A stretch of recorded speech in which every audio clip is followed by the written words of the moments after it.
नमस्कार, मैं हूं जगत सिंह अवाना और आप देख रहे हैं सरंजना टाइम्स।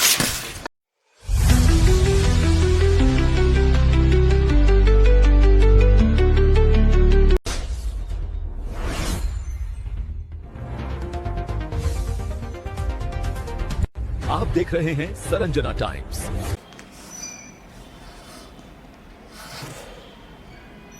लश्कर भी तुम्हारा है, सरदार तुम्हारा है। लश्कर भी तुम्हारा है, सरदार तुम्हारा है। तुम झूठ को सच लिख दो, अखबार तुम्हारा है। कुछ ऐसे हालात इस समय इस देश के हैं और आप इस भ्रम में भी मत रहिए कि सरकार बहुत मजबूत है। सरकार जरा सी आहट पर डर जाती है। सरकार पार्टियों को तोड़ने में लगी हुई है, वो अपनी ताकत को बढ़ा रही है। कल रात में भी बम्बई में एक बहुत ज़बरदस्त मीटिंग इन लोगों की हुई है, जिसमें शरद पवार की पार्टी को तोड़ने का करीब करीब खाका तैयार हो चुका है। मजबूत सरकार नहीं है। सरकार हर उससे डरती है जो सरकार से सवाल करता है, चाहे वो विदेश हो या देश हो। भारत में कोई सवाल पीएम से करता नहीं है। गोदी मीडिया पूछता नहीं है, गोदी मीडिया उल्टा बचाव करता है। लेकिन कुछ यूट्यूबर और सोशलिस्ट उनसे सवाल करें तो उनके कोई जवाब नहीं देता है। आज भारत के छात्रों के लिए जंतर मंतर पर वो अनशनरत है और हमें बताया गया है कि 12 दिन से अधिक का समय बीत चुका है। 12 दिन से केवल पानी पी करके कोई व्यक्ति रह रहा है, कठिन होता है। हमने स्वयं उपवास किए हैं, इसलिए हम जानते हैं। अगर उनकी तबीयत में कोई गड़बड़ी पाई जाती है और इससे उनको शारीरिक मानसिक कोई क्षति होती है, कौन इसको पूरा करेगा? इसलिए भारत की सरकार से हमारा कहना है कि इसमें हस्तक्षेप करें। जो निर्णय आपको लेना हो लीजिए। उनको जबरदस्ती उठाना हो जबरदस्ती उठा दीजिए, वो भी हमको मंजूर है। लेकिन तिल तिल करके उनको, एक सज्जन व्यक्ति को, एक अच्छे उद्देश्य के लिए जो बैठा हुआ है, उसको तिल तिल करके मरते देखना किसी को भी अच्छा नहीं लगता है, हमें भी अच्छा नहीं लगता है। हम सोनम जी से भी कहना चाहें कि जब पत्थर दिल सरकार है, जब आप जानते हो कि ये इस तरह की भाषा को समझती नहीं है, तो फिर क्यों आप अपना जीवन दांव पे लगाए हुए? आप बिल्कुल ये अनशन खत्म करो। अनशन से कुछ नहीं होगा, ये बिल्कुल नहीं सुनेंगे। आपकी मांग बिल्कुल उचित है, हम आपकी मांग के साथ हैं, लेकिन आपके तरीके पर अब हम असहमत हैं। पहले हम इस तरीकों को अपना चुके हैं और हम देख चुके हैं कि इसका ज्यादा फर्क नहीं पड़ता है। इसलिए अब तो आप अगर कुछ कर सकते हो तो मतदाताओं को प्रेरित करो कि वो देश में ऐसी संवेदनहीन सरकारों को दोबारा न लाने के लिए खड़ी हों। शायद उसका कुछ प्रभाव पड़े राजनेताओं के ऊपर। जिस सादगी के साथ, जिस शांति के साथ और जिस सात्विक हृदय के साथ आप बैठे हुए हैं, अब वो भाषा सुनने वाली राजनीतिक पार्टी सत्ता में नहीं है। इस बात को भी आपको स्वीकार करना चाहिए। हम तो यही चाहेंगे कि आप ये धरना सुओ मोटो स्वतः समाप्त कर दीजिए। किसी के कहने के बहाने की जरूरत नहीं, समाप्त करिए। आप चाहें तो हमारे आदेश को इसमें कारण बना सकते हैं और उसके बाद दौरा निकालिए पूरे देश का। पूरा देश आपको देखना भी चाहता है, आपको सुनना भी चाहता है और आपकी प्रेरणा से प्रेरित भी होगा। आप वहीं जंतर मंतर से ही आपके जो काकरोच पार्टी के लोग हैं उनको भी कहिए कि चलो और देश में एक जन जागृति यात्रा निकालिए। लोगों को जो सच्ची बात है उसको समझाइए, बताइए। उससे फर्क पड़ेगा, इससे फर्क नहीं पड़ेगा। परंतु जी, आपके प्रति हम लोगों के हृदय में स्नेह प्रेम है और इसीलिए वो आशा है कि आप इस पर विचार करेंगे। बहुत बदल गया है। मैं भी पहचानती नहीं हूँ अपने देश को। ये नहीं है वो भारत जिसमें मैं पैदा हुई और जिसमें मैं बड़ी। कुछ नहीं चेंज होगा। It's not worth it. मुझे उनकी जान प्यारी है बच्चों की, उनको ना हो बस। और तरीका ढूंढो, और तरीका ढूंढो। ये नहीं चलेगा। आज तक किसी ने आवाज उठाई नहीं, किसी ने कैबिनेट में से, पार्लियामेंट में से किसी ने, प्रेसिडेंट नहीं, प्राइम मिनिस्टर नहीं, प्रेसिडेंट नहीं, होम मिनिस्टर नहीं, किसी ने एक चू नहीं की है। कितने हमारे बच्चे गए हैं? 21। और कितने हमारे बच्चे हॉस्पिटलाइज हुए हैं यहाँ। आजकल ना इंसानियत है, ना एक दूसरे के लिए रिस्पेक्ट है। ऑनेस्टी तो मतलब झूठ ही झूठ सब जगह फैले गए। माहौल भरा हुआ है झूठ से, इतना हवा इतनी वो हो गई है झूठ के साथ, सांस लेना मुश्किल हो जाता है। शर्म सिर्फ सरकारों को नहीं, हमें भी आनी चाहिए। जंतर मंतर पर लोग अपनी आवाज उठा रहे हैं, कुछ लोग अपनी सेहत दांव पर लगाकर प्रोटेस्ट कर रहे हैं, और हम स्क्रॉल कर रहे हैं, एंटरटेनमेंट देख रहे हैं और सोच रहे हैं सानू की मुझे क्या। लेकिन याद रखिए, जिस दिन किसी देश के लोग दूसरों की आवाज से बेपरवाह हो जाते हैं ना, उस दिन उनकी अपनी आवाज भी कमजोर पड़ने लगती है। आज अगर आप चुप हैं, तो कल जब आपके साथ अन्याय होगा, तो हो सकता है कल कोई और यही कहेगा सानू की मुझे क्या। लोकतंत्र सिर्फ वोट देने से नहीं चलता है। लोकतंत्र तब जिंदा रहता है जब नागरिक एक दूसरे के अधिकारों के लिए फिक्रमंद हो और उनके साथ आवाज उठाए। चाहे आप प्रोटेस्ट से सहमत हो या ना हो, लेकिन किसी भी सिटीजन की आवाज को सुनना और उसके डेमोक्रेटिक राइट्स का सम्मान करना हम सबकी जिम्मेदारी है। सबसे बड़ा खतरा तब नहीं होता जब कुछ लोग बोलते हैं, सबसे बड़ा खतरा तब होता है जब बाकी सब चुप रहते हैं। सोच बदलिए, चुप्पी तोड़िए, थिंक लॉजिक। दोस्तों, इथेनॉल के चक्रव्यूह में प्रवेश तो कर जाइएगा, लेकिन निकल नहीं पाइएगा, क्योंकि सरकार कहने लगी प्योर पेट्रोल चाहिए, महंगा पड़ेगा। ऑटो इंडस्ट्री कहती है सिर्फ इथेनॉल के लिए गाड़ी बन सकती है, लेकिन बहुत महंगी पड़ेगी। किसान कहता है हमें कोई ऐसा लाभालाभ तो हुआ नहीं है जिससे हम कहें कि इथेनॉल ने कृषि के क्षेत्र में क्रांति ला दी। और प्रधानमंत्री के काफिले में मर्सिडीज हो, रेंज रोवर हो, टोयोटा हो, किसी में भी इथेनॉल मिला पेट्रोल इस्तेमाल होता नहीं है। तो आखिर इथेनॉल का लाभ मिलता किसे है? और जिस गुणवत्ता का जिक्र है, वो कम गुणवत्ता को भी ज्यादा गुणवत्ता बताकर इस देश में मुनाफा कौन कमा ले जाता है? तो आपकी हथेली में आया क्या? सरकार ने एक चक्रव्यूह बनाया, उसमें आपको प्रवेश करा दिया। अब आप रास्ता टटोलते रहिए। स्वदेशी का राग, आत्मनिर्भरता की सोच, किसानों को लाभ, इथेनॉल की खेती, लेकिन जिक्र पेट्रोल का कहीं नहीं। 18वां दिन आज सोनम वांगचुक का है। सोनम वांगचुक की हालत खराब होती जा रही है। उसे डॉक्टरों ने खाने के लिए बोला और हॉस्पिटल के लिए बोला है। तमाम मीडिया घरानों ने उसका ब्लैकआउट किया हुआ है, लेकिन एक मीडिया घराना ऐसा है, सरकारी मीडिया, डीडी न्यूज का एक एंकर है जो तिहाड़ जेल में 1.5 महीने काट कर आया था। वो कह रहा है कि जो ये दीपके है, अभिजीत दीपके, इसने इसको फंसा दिया सोनम वांगचुक को। सोनम वांगचुक कोई बच्चा है जो इसे फंसा देगा? कह रहा है कि इसको खुद बैठना चाहिए। सोनम वांगचुक से कहना चाहिए कि इसे धरना अपना वो खत्म कर देना चाहिए, भूख हड़ताल खत्म कर देनी चाहिए। मैं सुधीर चौधरी से पूछता हूँ, सुधीर चौधरी, तुम 15 करोड़ रुपए हमारे टैक्स पेयर के पैसे से ले रहे हो, मजे ले रहे हो हमारे पैसे पे, और तुम सरकार को बचाने की बात कर रहे हो। आपको जनता की बात करनी चाहिए या सरकार की बात करनी चाहिए? आप अभिजीत दीप के कटघरे में खड़ा कर सकते हैं, आप सोनम वांगचुक को कर सकते हैं, आप विपक्ष के सब नेताओं को कर सकते हैं। क्या कभी सरकार से आप सवाल कर सकते हैं कि जब वो 18 दिन से बैठा हुआ है एक धर्मेंद्र प्रधान के इस्तीफे के लिए, तो आप उससे इस्तीफा क्यों नहीं लेते? गजब की परिस्थिति है। आप उल्टा अभिजीत दीप को कह रहे हैं कि सिर्फ इसे इतने 59 साल का ये बुढ़ा है, इसे नहीं बैठाना चाहिए था। बचाने की एक मुहिम चल रही है। कुछ छोटे मोटे फिल्मी कलाकार, सामाजिक कार्यकर्ता और नेताओं ने ये कहते मीडिया पर सोनम वांगचुक को बचाने की एक मुहिम चल रही है। कुछ छोटे मोटे फिल्मी कलाकार, सामाजिक कार्यकर्ता और नेताओं ने ये कहते हुए अपने वीडियो और पोस्ट अपलोड किए हैं कि वो नहीं चाहते कि सोनम वांगचुक की ऐसे ही भूख हड़ताल करते हुए जान चली जाए।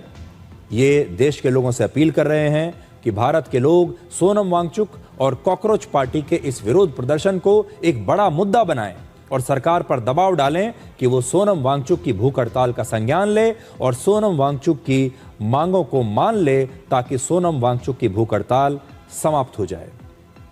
सोनम वांगचुक 59 साल के हैं, 59 ईयर्स, और उन्हें भूख हड़ताल करते हुए 17 दिन बीत चुके हैं और अब उनकी हालत बिगड़ती जा रही है। इसमें हमारा मानना यह है कि इस देश में कोई नहीं चाहता कि सोनम वांगचुक की जान चली जाए, लेकिन सोनम वांगचुक की जान सिर्फ एक ही व्यक्ति बचा सकता है और वो है कॉकरोच जनता पार्टी का अध्यक्ष अभिजीत दीपके, इस पार्टी का फाउंडर। सोनम वांगचुक शारीरिक रूप से बहुत कमजोर हो चुके हैं। उनका वजन लगभग 8.5 किलोग्राम कम हो चुका है और ब्लड प्रेशर और ब्लड शुगर भी काफी गिर चुका है। अभिजीत दीपके अगर सोनम वांगचुक को वाकई बचाना चाहते हैं तो उन्हें सोनम वांगचुक की भूख हड़ताल तुरंत समाप्त करवानी चाहिए। सोनम वांगचुक इस भूख हड़ताल पर अभिजीत दीपके को समर्थन देने के लिए ही बैठे हैं और कॉकरोच पार्टी की मांग को ही आगे बढ़ाने के लिए सोनम वांगचुक 17 दिन से अनशन पर हैं, भूख हड़ताल पर हैं, उन्होंने कुछ खाया नहीं।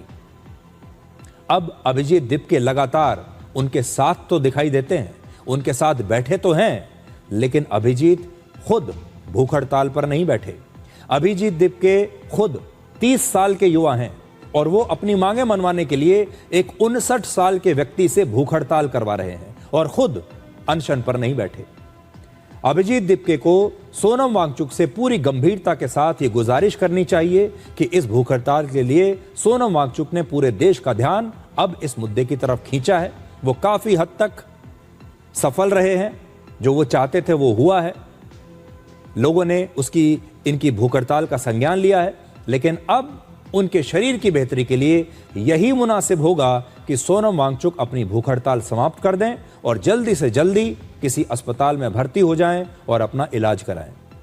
हम तो ये कहेंगे कि अगर अभिजीत दीपके इस प्रोटेस्ट को और आगे बढ़ाना चाहते हैं तो वो पहले सोनम वांगचुक का अनशन तोड़वाकर उन्हें अस्पताल में भर्ती करवाएं और फिर वो चाहें तो खुद अनशन पर बैठ जाएं। वो खुद अगर इस देश में छात्र और विपक्ष एक हो जाए, इस देश में 40 करोड़ छात्र हैं। 40 करोड़ में से करीब करीब आधे से ज़्यादा छात्र इनके पेपर लीक से प्रभावित हैं, इनकी जो शिक्षा नीति है उससे प्रभावित है। अगर ये छात्र और विपक्ष एक साथ आ जाए तो सरकार को कहीं ना कहीं ये दबाव में ले सकते हैं। सरकार डर भी सकती है, सरकार डरपोक है, सरकार छात्र और विपक्ष को साथ नहीं आने देना चाहती, सरकार विपक्ष को छात्रों के साथ खड़ा होने नहीं देना चाहती। सरकार अगर कोई प्रोग्राम करे विपक्षी दल, उस प्रोग्राम को नहीं होने देना चाहती। दरअसल 16-17 दिन से राहुल गांधी बाहर थे। कल राहुल गांधी देश लौट आए। जैसे ही राहुल गांधी आए वैसे ही बीजेपी की बेचैनी बढ़ गई और सरकार में, गृह मंत्रालय में एक आपाधापी का माहौल हो गया और आनन फानन में 17 तारीख को परसों देहरादून में एक कार्यक्रम होना था कांग्रेस का, उसकी परमिशन, उसके पैसे जमा हो चुके हैं, उसका परमिशन हो चुकी है, उस परमिशन को कल निरस्त कर दिया गया। और उस सरकार से वो कह रही है कि हमने आपसे कहा था अगर हमारा कोई कार्यक्रम आ जाएगा तो आपको तुरंत परेड ग्राउंड खाली करना पड़ेगा। जब बुकिंग हो रही थी, क्या उस समय नगर निगम को पता नहीं था कि परेड ग्राउंड खाली है या भर गया है? क्या परमिशन देने से पहले उन्हें ये नहीं लग रहा था कि राहुल गांधी का प्रोग्राम होगा और ऊपर से दबाव भी आ सकता है तो आप इसे बुक ना करो? ये एक डरी हुई सरकार है और जब आदमी डरता है, जब सरकार डरती है तो वो देश का नुकसान करती है। एक डरी हुई सरकार देश के लिए हानिकारक भी हो सकती है। आप ये देखिए, अब कांग्रेस पर यह आरोप लगा रहा है नगर निगम कि जी आपने डीएम की परमिशन नहीं दी, आपने ये नहीं किया, आपने इतने लोगों के लिए कहा था, आप इतने लोग कर, अभी ये तो आए भी नहीं है भैया, उससे पहले आपने इसको निरस्त कर दिया। रात भर वहाँ देहरादून में आज रात पूरी रात गहमा गहमी का माहौल रहा। वहाँ के जो नेता हैं वो नगर निगम और उस पार्क के चक्कर लगाते रहे, परेड ग्राउंड के, लेकिन उनको समाधान नहीं मिल पाया। नमस्कार मोदी जी, थोड़ा सा घबरा गए क्या? देहरादून में नेता विपक्ष राहुल गांधी के 17 जुलाई को प्रस्तावित छात्रों की गूंज कार्यक्रम को लेकर परेड ग्राउंड में परमिशन नहीं मिली है। अब राहुल गांधी का कार्यक्रम मन्नू स्कूल मैदान में आयोजित किया जाएगा। देश की शक्ति, देश के युवाओं, नरेंद्र मोदी ने डिसीजन ले लिया है कि अगले 4-5 दिन में आपके ध्यान को भटकाना है, कुछ ना कुछ ड्रामा करना है। आपके ध्यान को भटकना नहीं चाहिए। बेरोजगारी सबसे बड़ा मुद्दा है। देश में 80 बार पेपर लीक हुआ है और 2 करोड़ युवाओं का भविष्य बर्बाद हुआ है। 24 लाख स्टूडेंट से मैं कहना चाहता हूं, आप अकेले नहीं हो। सड़क से संसद तक हम आपके साथ खड़े हैं। एक साथ हम ये लड़ाई लड़ेंगे और ये लड़ाई जीतेंगे। रुपए इस पे जमा करें। हमने ये जमा किए, ये रसीद है और कोई किंतु परंतु की बात नहीं है। और हमें अब ये मौखिक रूप में जरूर कहा जा रहा है कि वहाँ पर दिक्कत है, इधर उधर शिफ्ट करने की कोशिश करें। हम बिल्कुल इसमें तैयार नहीं है। जहाँ पर हमें स्वीकृति मिली है ये कार्यक्रम वहीं पर है। तो 15, 16, 17 तारीख की जो डेट दी गई है, कुछ ट्रक्स आगे पहुँच गए थे, तो उसको लेके आप लोगों की ठीक है। स्वीकृति 15, 16, 17 की है। ट्रक आज पहुँच गए। उन्होंने ट्रकों के लिए अभी खोला नहीं है, लेकिन हमें कोई भी लिखित इस प्रकार की बात उनके द्वारा नहीं कही गई है कि इसमें उन्हें कोई दिक्कत है। मौखिक रूप में कह रहे हैं और मौखिक का कोई आधार नहीं हो रहा है। इसके रात को हमारे यहाँ पर आने का जो कारण है वो ये है कि 3 दिन की इस ग्राउंड की परमिशन के बाद आज अंततोगत्वा प्रदेश की सरकार ने राहुल गांधी जी की इस प्रदेश में उपस्थिति को देखते हुए डर कर बहुत बेचैनी के साथ ये हमारी परमिशन रद्द कर दी।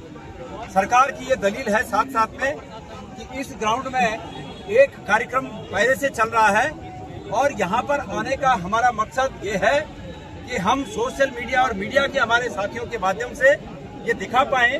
और मेरा निवेदन है मीडिया से कि वो इस ग्राउंड के पूरे चारों तरफ अपना कैमरा घुमाएं और दिखाएं कि इस मैदान में अभी तक कोई कार्यक्रम नहीं है। सरकार ये कह रही है कि 11 तारीख से लेकर 15 तारीख तक हमारे यहाँ पर एक कार्यक्रम चल रहा है इस मैदान में और इसको 2 दिन के लिए भारत सरकार ने और एक्सटेंड कर दिया। अब 17 तारीख तक ये कार्यक्रम चलेगा।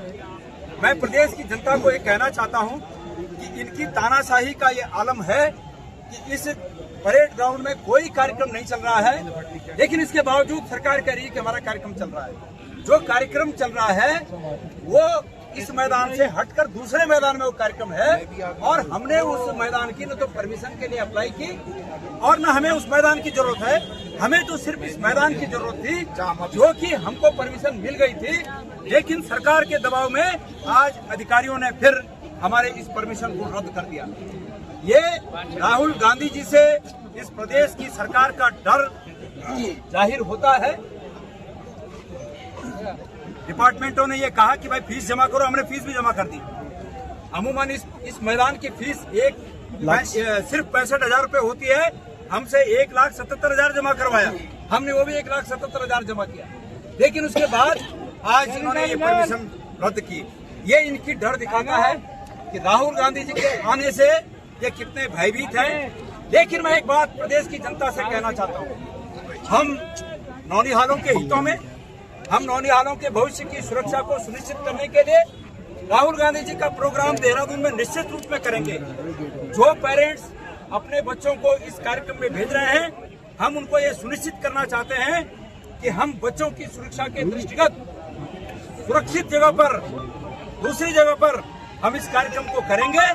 हम इसी मैदान में एक कार्यक्रम कर सकते थे, हम प्रदेश की सरकार की ईंट से ईंट बजा देते, लेकिन चूंकि बच्चों की सुरक्षा की दृष्टि से हमको ज्यादा ये बात है कि कोई बात ऐसी न हो और बच्चे सुरक्षित आए, सुरक्षित जाएं। इसलिए हम जो दूसरा जो स्पॉट है मन्नू स्कूल का ग्राउंड, हम वहां पर कार्यक्रम करेंगे। लेकिन ये बुज़दिल सरकार याद रखे कि इतिहास अपने को दोहराता है और जब इस प्रकार की छोटे सत्ता पक्ष से कभी उनके विपक्षी रहने पर उनको मिले तो उनको आज के ये दिन याद करने होंगे कि वो सत्ता में रहते हुए किस प्रकार से प्रदेश की भावनाओं को कुचलते थे। ये दिन उनको याद रखने होंगे। तो मेरा इनको कहा गया कांग्रेसियों को कि आप बन्नी ग्राउंड में कर लीजिए। कांग्रेस कार्यक्रम कर रही है लेकिन वो दूसरी जगह कर रही है। आप इस बात को छोड़ दीजिए कि कहाँ प्रोग्राम होगा और कहाँ नहीं होगा। प्रोग्राम जहां का बुक था वहां नहीं हो रहा है, क्योंकि सरकार डरी हुई है। सरकार उससे जो छात्र हैं उनसे डरती है। सरकार चाहती है कि छात्रों का कोई नेतृत्व ना करे, छात्र केवल अकेले रहें, छात्र केवल सड़क पर तो उतर जाए, उतरना चाहे उतर जाए, लेकिन सरकार से सवाल ना करें। 17 दिन 18 दिन सोनम वांगचुक तो हो गए, वो मरने की कगार पर है। क्या सरकार किसी अप्रिय घटना का इंतजार कर रही है? सुधीर चौधरी जैसों को लगाकर उस आंदोलन की हवा निकालना चाहती है? देहरादून से लेकर दिल्ली तक गहमा गहमी का माहौल है। कांग्रेस हर सूरत पर वह कार्यक्रम करेगी, बीजेपी हर सूरत पर उस कार्यक्रम को रोकना चाहती है। राहुल गांधी ने तय कर रखा है कि कार्यक्रम मैं करूंगा। इससे पहले पटना और इलाहाबाद का प्रोग्राम कैंसिल हो चुका है, लेकिन इस बार देहरादून का कार्यक्रम निरस्त नहीं होगा। रोजगार के नाम पर 38 करोड़ लोग इस समय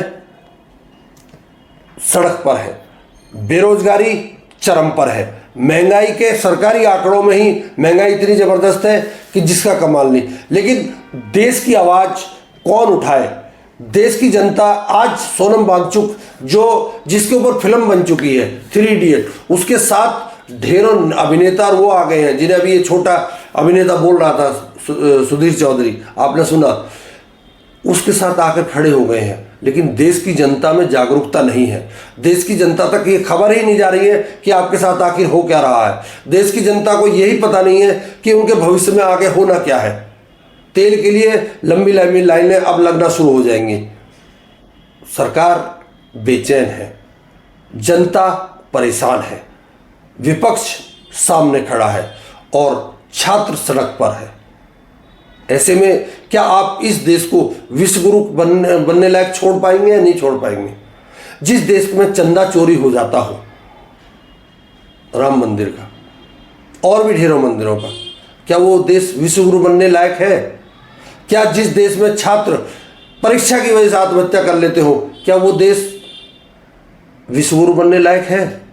जिस देश में 89 पेपर लीक हो जाते हो एक साल के अंदर अंदर, क्या वो देश विश्व गुरु बनने लायक है? जिस देश का प्रधानमंत्री कभी मीडिया का सामना ना करता हो और अपने मन की बात करता हो, क्या वो देश विश्व गुरु बनने लायक है?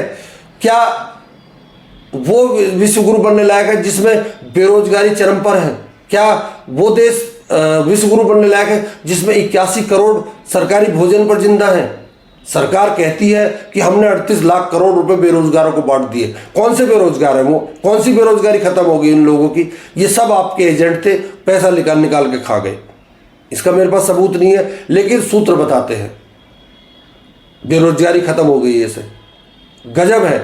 दूसरी तरफ अगर विपक्ष कोई सवाल उठाए तो वो आतंकवादी हो जाता है, वो खालिस्तानी हो जाता है, वो राष्ट्र विरोधी हो जाता है, कईयों को जेल में ठूस दिया जाता है। और अगर भूख हड़ताल पर कोई बैठ जाए तो अभी गंगा जी की सफाई के लिए एक बहुत बड़े जो वैज्ञानिक थे उनकी मौत हो चुकी है गंगा के चक्कर में। और दूसरी अप्रिय घटना का इंतजार सोनम वांगचुक के रूप में सरकार कर रही है क्या? या राहुल गांधी अगर छात्रों से बात करना चाहते हैं, आपने भी तो जब सत्ता में नहीं थे उस समय ढेरों छात्रों से बात की थी, उस समय तो आपको किसी ने नहीं रोका, आप क्यों रोक रहे हैं? फिर छात्रों के आंदोलन को आप नहीं रोक सकते। लोकतंत्र में आंदोलन ही एक ऐसा हथियार बचता है जहां आप अपनी बात कह सकते हो और अपने अधिकारों की मांग कर सकते हैं, चाहे डीएम की परमिशन हो या ना हो। पार्क तो आपने बुक किया था ना, चाहे किसी की परमिशन हो या ना हो, 1,77,000 रुपये तो आपने लिए थे ना। फिर प्रोग्राम क्यों कैंसिल कर दिया? क्या इसे डर ना कहा जाए तो और क्या कहा जाए? क्या सरकार डरी हुई है? क्या सरकार छात्रों से डरी है? क्या सरकार विपक्ष के नेता राहुल गांधी से डरी हुई है? या सरकार इस देश के नागरिकों से डरी हुई है जिनसे सवाल जवाब ही नहीं करती? सोचने वाली बात है। आप भी सोचिए, कभी कभी सोच लिया करो। सोचने से सोचने की शक्ति बढ़ती है। बढ़ाइए शक्ति को थोड़ा सा। नमस्कार, बहुत बहुत धन्यवाद।